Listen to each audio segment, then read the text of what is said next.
오늘서부터 이제 4주차 이제 시작이 되었는데 4주차서부터는 역대지 하 말씀으로 넘어가서 하나님께서 우리에게 어떻게 믿음의 놀라운 유산들이 이어지게 되는지, 주님의 사람이라고 영원한 왕위, 왕권, 왕조를 약속받은 사람으로서 무엇이 믿음의 핵심인지를 이제 본격적으로 다윗의 이 다음 세대부터 무엇이 특징인지를 우리가 좀 살펴보게 되었습니다.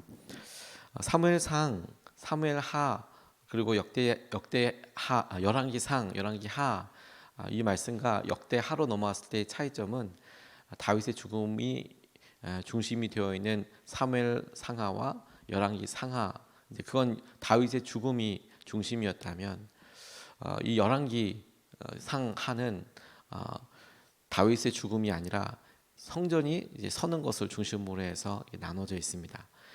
물론 이제 원래는 한 책이었는데 긴 걸 갖다 중간에 나눴다라고 하지만 그래도 중요한 의도가 있다고 싶어요.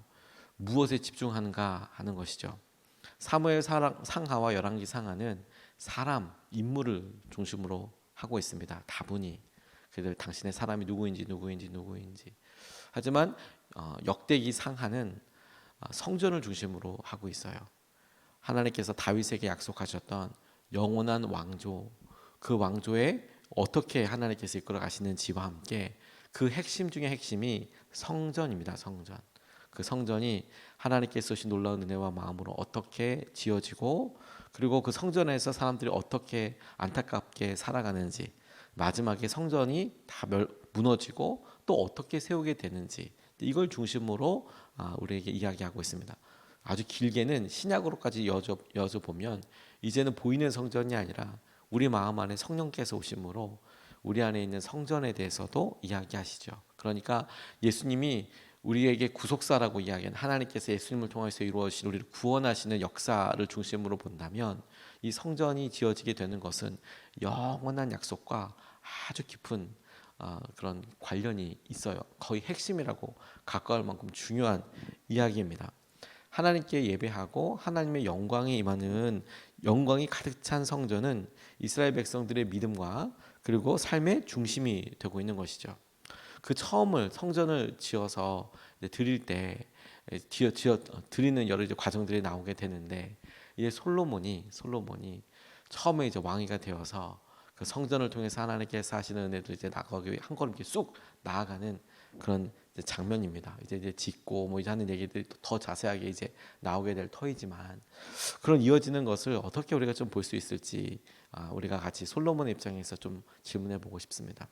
첫 번째로 좀 주목하고 싶은 것은, 우리는 솔로몬이라면 무엇을 구할까 하는 질문을 우리 역대지하를 시작하면서 좀 같이 질문해 보고 싶습니다. 6절로 9절까지의 말씀을 보면 이렇게 나와 있어요. 솔로몬은 거기 주님 앞 곧 회막 앞에 있는 놋제단으로 올라가 번제물 1000마리를 바쳤다. 그날 밤 하나님께서 솔로몬에게 나타나셔서 내가 너에게 무엇을 주기를 바라느냐, 나에게 구하여라 하고 말씀하셨다. 솔로몬이 하나님께 여쭈었다. 주님께서 나의 아버지 다윗에게 큰 은혜를 베푸셨고 또한 나로 하여금 아버지의 뒤를 이어 왕이 되게 하셨습니다. 주 하나님, 이제 나의 아버지 다윗에게 하신 말씀을 그대로 이루어 주십시오. 주 하나님, 이제 나의 아버지 다윗에게 하신 말씀을 그대로 이루어 주십시오. 솔로몬이 구하고 있는 내용을 좀 주목해 보고 싶어요. 솔로몬이 번제물 양 1000마리를 드렸다. 이 엄청난 양이었습니다. 엄청난 양 1000마리나 되는 그런 양을 번제물로 드렸다. 이 시간으로 보거나 혹은 이 마리수로 세거나 어마어마한 양이었죠. 왜냐하면 한 번 제단으로 드릴 때 이게 금방 사라지는 것이 아니라 다 사라질 때까지 번제단 위에서 태우는 거거든요. 그러면 하루에 드릴 수 있는 번제의 숫자가 거의 정해져 있었어요. 그러지 않겠습니까? 1000마리를 한꺼번에 드릴 수는 없는 거거든요. 계속해서 이제 태워서 그 예배가 끊이지 않도록 진행이 되는 것을 상상해 볼 수 있습니다. 그러니까 액수도 중요하지만 양이 몇 마리냐도 정말 중요하지만 그의 마음을 살펴볼 수 있는 점이 되게 중요하다고 싶어요. 아직은 성전을 짓지 않았거든요. 그가 왕이 됐어요. 그런데 아버지로부터 성전과 관련된 이야기를 뭐 이렇게 도전받기도 했고, 아버지 이제 돌아가시고 자기가 이제 왕이 되었을 때 첫 번째 한 행동이 뭐였냐면 성전에서 반드시 드려야 될 만한 예배를 당시 허락되어 있던 성막에서 제단 앞으로 나가서 예배 드렸던 거예요. 그리고 하나님 앞에 간절히 구했던 겁니다. 그냥 간절하면 하나님께서 응답하여 주셨는데 꿈속에서 물으셨어요. 내가 너한테 뭐 해주길 원하느냐. 우리는 진짜 꿈속에서라도 이런 말씀을 정말 듣고 싶지 않습니까?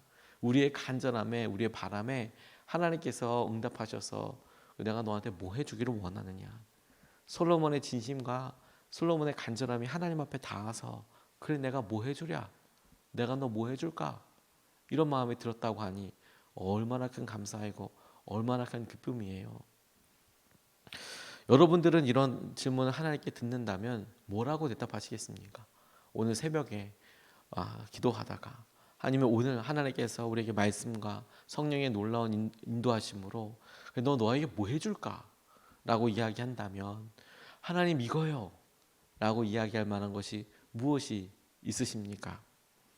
솔로몬이 첫 번째 하나님께 구했던 것은 다윗에게 하신 말씀, 아버지 다윗에게 하신 말씀을 이루어 달라는 것이었어요. 저는 이게 뒤에서 이야기하고 또 살펴볼 것과 함께 중요한 한 축이라고 생각하게 됐어요. 다윗에게 하셨던 것들을 내게 이루어 주십시오. 내게 이루어 주십시오. 이것은 더 이상 다윗과 하나님과의 약속, 다시 말해 다윗을 통하여 영원한 왕조를 이루시겠다. 하나님께서 너를 통하여 믿음의 유산을 이어가게 하겠다라는 것이 다윗에게 하나님께서 주신 약속이 아니라 이제 솔로몬이 다윗의 우리 아버지 다윗에게 하셨던 약속을 나에게 이루십시오라는 말의 의미가 뭐냐면 이제는 다윗과의 계약이 아니라 솔로몬과의 약속이 되는 거예요. 하나님, 아버지 다윗에게 하셨던 약속을 내게 그대로 이루어 주십시오. 그래서 하나님께서 그래 내가 너를 통하여 다윗에게 했던 약속을 이루겠다라는 말이 의미상으로 이제는 다윗이 아니라 솔로몬 너와 내가 다시 약속을 맺어서 하나님께서 우리에게 약속하시고 인도하셨던 것을 이어가게 되는 그런 의미라는 거예요. 다윗이 그렇게도 물려주고 싶었던 유산을 솔로몬이 본인의 믿음과 본인의 마음으로 우리가 물려받게 되는 것이지요. 유산은 참 놀랍게도 부모가 물려준다고 해서 그냥 넘어가는 것이 많이 아니라고 싶어요. 그것을 물려받은 사람이 그것을 가질 수 있는 자격과 그리고 그것을 갖고 있는 역량이 충분히 있을 때에 그게 축복이 되고 은혜가 되는 것 아니겠습니까? 솔로몬은 그의 마음속에 간절하게 원했던 것이 아버지에게 허락하셨던 거 나에게 허락해 주십시오. 그리고 그것이 의미하는 바는 작지 않았습니다. 영원하신 하나님 왕의 DNA 그게 우리 가운데 있어서 내려가게 될 때 솔로몬은 그걸 알았던 것 같아요. 다윗에게 하나님이 어떤 분이셨는지 아버지셨고 그를 지키셨고 그리고 그 약속이 다윗의 삶에서 가장 중요하다는 것을 알았나 봐요. 그래서 본인이 그런 믿음과 약속을 본인의 것으로 요청하고 있다는 거예요. 1,000번째일 때 아브라함의 아들 이삭이 하나님께서 아브라함을 통하여 하셨던 모든 일들을 가까이서 봤을 겁니다. 심지어 그는 아브라함이 자기를 번제로 드릴 때 그 한가운데 있기도 했었습니다. 그런데 성경은 아브라함이 했던 여러 일들과 상황들에서 심지어 이삭을 하나님 앞에 번제로 드릴 때에도 이삭에게 말을 하지 않아요. 아브라함에게 말합니다. 네가 그렇게 너의 독자 이삭이라도 아끼지 않았으니까 내가 너의 마음을 알겠다. 그리고 축복해 주시는 장면이 나옵니다. 놀랍죠?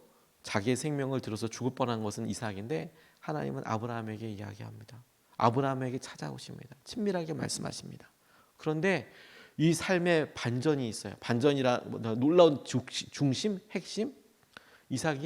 이삭도 그랄 땅에 흉년이 가뭄이 임함으로 그가 삶을 어렵고 곤궁하게 될 위기에 처하게 됐어요. 그런데 하나님께서 아브라함에게 찾아오셨던 것처럼 이삭에게 찾아옵니다. 그리고 네가 이 땅에 머물면 내가 너에게 복을 주겠다고 이야기하세요.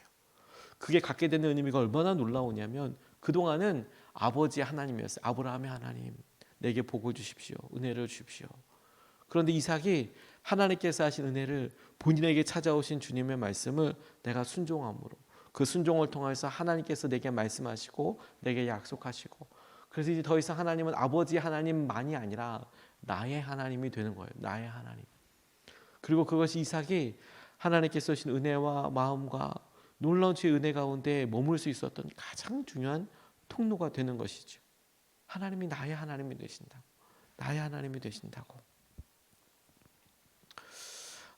여러 CCM 곡을 작곡하게 했던 장진숙 선생님이라는 분이 저희 유은이 합창단 선생님이기도 하셨는데 간증을 읽다 보니까 참 큰 은혜를 받았어요. 결혼을 전제로 해서 만나고 있었던 분과 헤어지기도 하고, 그리고 본인은 암으로 인하여서 수술도 하게 되고, 초기라고 하지만 수술 자체가 갖고 있는 부담이 참 너무 힘들지 않습니까? 젊어도. 근데 자기는 어머니도 어렵고 힘들고 가난하고 부산에 떨어져 있다 보니까 자기는 눈 떠서 수술을 깨고 눈을 떴을 때 나를 돌봐줄 사람도 없는 거예요. 젊은 청년인데도 어머니로 올라오시라고 할 수도 없고 생업을 열심히 일을 하고 계시니까 너무 참 마음이 어렵고, 그런데 정말 기도하는 마음으로 또 도와달라고 주위 몇몇 사람들한테 하니까 그 모습이 너무 딱한 몇몇 성도들이 이제 수술하고 나왔을 때 좀 도와주기로, 그래도 뭐 이렇게 움직일 수 없으니까 뭐 미움이라도 떠서 먹인다든지 뭐라도 하든지 이렇게 도와줄 사람이 간병인이 필요하잖아요. 이제 그런 걸 옆에서 이제 해주기로 했나 봐요. 근데 수술을 다 이렇게 들어가고 눈을 뜨는데 너무 처량하고 힘들더래요. 내가 이렇게 버려진 것 같고 외롭고. 그런데 눈을 이렇게 뜨고 이렇게 수술하고 이럴 때 주님께서 그런 간절함에 대해서 찾아오시고 말씀을 걸어오시더래요. 근데 이분이 부산 분이거든요. 여자분인데 주님께서 마음으로 이렇게 말씀을 걸어오실 때 너무도 흥미롭게 이렇게 말씀하시더래요. 너 뭐 죽고? 부산 사투리로 주님이 너 뭐 죽고? 그 이야기를 들을 때 정말 한없이 마음속에 하나님 내가 마음이 이렇고 어렵고 막 이렇게 해서 자기가 이야기했더라. 그래서 기도한 내용도 있지만 전 더 중요한 게 뭐냐면 주님께서 우리에게 찾아오셔서 너 뭐 죽고? 라고 물으실 때 하나님 제게 이러이러한 것들이 정말 간절합니다. 그렇게 구할 뿐만 아니라 오늘 솔로몬이 구해서 누린 것처럼 하나님 우리가 저 사람의 하나님 너무 훌륭하고 영광스럽고 놀랍던데 그 하나님이 나의 하나님이 되기를 원합니다. 내게도 그런 하나님이 되기를 원합니다. 하나님 다윗에게 말씀하셨던 우리 아버지이지만 하나님께서 다윗에게 약속하셨던 말씀을 내게도 다 이루어 주십시오. 나의 하나님이 되어 주십시오. 나의 하나님이 되어 주십시오. 그래서 우리가 보았을 때 성경에 나오는 여러 믿음의 사람들뿐만 아니라 우리 주위에 있는 사람들이 경험했던 그 하나님 그들에게 말씀하셨던 그 말씀이 오늘 나에게 그대로 이루어지고 하나님 나의 하나님이 되셔서 그와 같은 은혜와 마음을 누리게 해주십시오. 이렇게 구하고 의지할 수 있으면 좋겠습니다. 두 번째로 붙잡고 같이 기도하고 싶은 것은 지혜와 지식을 달라고 구하고 있는 내용이에요. 지혜와 지식을 주십시오. 9절과 10절 말씀을 보면 이렇게 나와 있습니다. 주 하나님 이제 나의 아버지 다윗에게 하신 말씀을 그대로 이루어 주십시오. 이렇게 이야기하고 저는 여기서 한번 딱 끊어서 읽었습니다. 그리고 그 다음에 구체적인 내용이 한 번 더 나와요. 주님께서 나를 땅의 티끌같이 많은 백성의 왕으로 삼으셨으니 이제 지혜와 지식을 나에게 주셔서 이 백성을 인도하게 하여 주십시오. 이렇게 많은 주님의 백성을 누가 다스릴 수 있겠습니까? 라고 솔로몬이 지혜와 지식을 구하는 장면이 나옵니다. 앞서서 구분해야 될 것은 뭐냐면 지혜와 지식을 달라고 이야기하는 것은 솔로몬의 기도 내용이고 아버지에게 이루셨던 것, 아버지에게 약속하셨던 내용 중에 지혜와 지식을 주겠다는 말은 없었어요. 솔로몬에게 약속하셨던 것은 무엇이냐면 네가 너를 통해서 내가 너의 아버지, 너의 자손들에게 너의 아버지가 되고 그들은 나의 아들이 되어서 내가 지키겠다. 내가 때로는 그들을 아버지처럼 징계를 해서라도 내가 포기하지 않고 계속해서 영원한 왕조를 세우겠다라는 것이 약속의 내용이지 너의 후손들한테 지혜와 지식을 주겠다 이렇게 이야기하신 적은 없어요. 그러니까 끊어 읽은 거예요. 다윗에게 하셨던 말씀을 그대로 이루어 주십시오. 하나. 그리고 구체적으로 솔로몬이 원했던 것은 뭐냐면 지혜와 지식을 주십시오. 내게. 그 솔로몬이 지혜와 지식을 구한 이유는 적어도 그가 지금 구하고 밝히고 있는 내용을 중심으로 보면 백성을 다스리기 위함이었습니다. 자기는 여전히 부족하고 연약하고 많은 사람들을 다스려야 될 왕으로 세우셨으니 주님께서 많은 백성의 왕으로 세워주셨으니 주님이 허락해 주시는 지혜가 필요함을 알았습니다. 하나님 내가 왕위를 물려받았기 때문에 왕이 아니고, 하나님 내가 뭐 혈통이 어때서 뭐가 어때서 많이 배워서 그래서가 아니라, 하나님께서 허락해 주신 지혜와 지식이 있을 때 참으로 내가 왕이 되는 것을 솔로몬은 알았던 것 같아요. 자신에게 지혜가 필요하다는 것을 아는 것이 이미 지혜로운 것 아닙니까? 그런데 자신에게 지혜가 필요하다는 것을 아는 것이 이미 지혜로운 일인데, 그가 구하는 것이 하나님 마음에도 흡족하셨던 것 같아요. 흡족하셨던 것 같아요. 유대인 중에서 유명한 사람들이 많지만 아인슈타인이 이런 말을 했습니다. 지혜란 학교 교육의 부산물이 아니라 평생 동안 그것을 얻으려고 노력하는 데이다. 저는 이 말에 무릎이 쳐지더라고요. 그렇지. 지혜란 학교에서 받은 교육의 일부분이 아니라 평생 동안 그것을 얻으려고 노력하는 것에 있다. 지혜를 구하려고 하는 데에 있다. 지혜를 구하려고 하는 데 있다. 그게 지혜다. 전 솔로몬의 모습이 딱 그렇다고 생각하게 됐어요. 주님 지혜와 지식을 주십시오. 그런데 하나님께서 그를 통하여 이후에 그가 그 유명한 재판과 그 유명한 여러 일들을 해나갈 때 지혜로운 왕으로 유명했던 것은 그가 하나님께서 응답해 주고 약속하였던 그런 응답의 결과이기도 분명하지만, 가만히 보니 그가 하나님께서 너 뭐 줬고? 라고 이야기할 때 하나님 다윗의 아버지에게 하셨던 약속, 나의 하나님이 되어주시고, 그리고 하나님 내게 지혜와 지식을 주십시오. 하나님 그것은 솔로몬의 마음이기도 하다고 싶어요. 앞으로 주님 제가 어떤 지혜 지식 주십시오. 그럼 마치 어떤 우리에게 아이들 게임하듯이 어떤 능력치가 빡 늘어나서 이렇게 되기보다도, 하나님 제가 평생 주님을 가까이서 배워가고, 하나님 평생 주님께서 가르쳐 주신 지식으로 내가 알아가고, 하나님 내가 평생 주님께서 허락하여 주시는 마음과 방향과 인도하심을 내가 누리겠습니다. 내가 붙잡고 싶습니다. 그런 나를 인도해 주십시오. 그런 나를 붙들어 주십시오. 라는 말과 다르지 않은 말이라는 거예요. 지혜와 지식을 주십시오. 라는 말이, 하나님 그러면 지혜의 어떤 것이 우리 머릿속에 뿅 들어오고 이게 아니고, 주님 제가 지혜와 지식이 간절합니다. 근데 그때마다 하나님께서 내게 지혜가 필요하고 지식이 필요할 때마다 하나님을 붙들게 해주시고 붙잡게 하여 주시고, 하나님 것을 누리게 하여 주십시오 라고 하는 솔로몬 왕의 기본적인 마음과 기본적인 태도를 우리가 살펴볼 수 있게 되는 거예요. 주님 나를 붙들어 주십시오. 인도하여 주십시오. 지혜는 솔로몬에게도 참 중요한 일이었습니다. 그런데 백성들에게도 꼭 필요한 것이었습니다. 왜?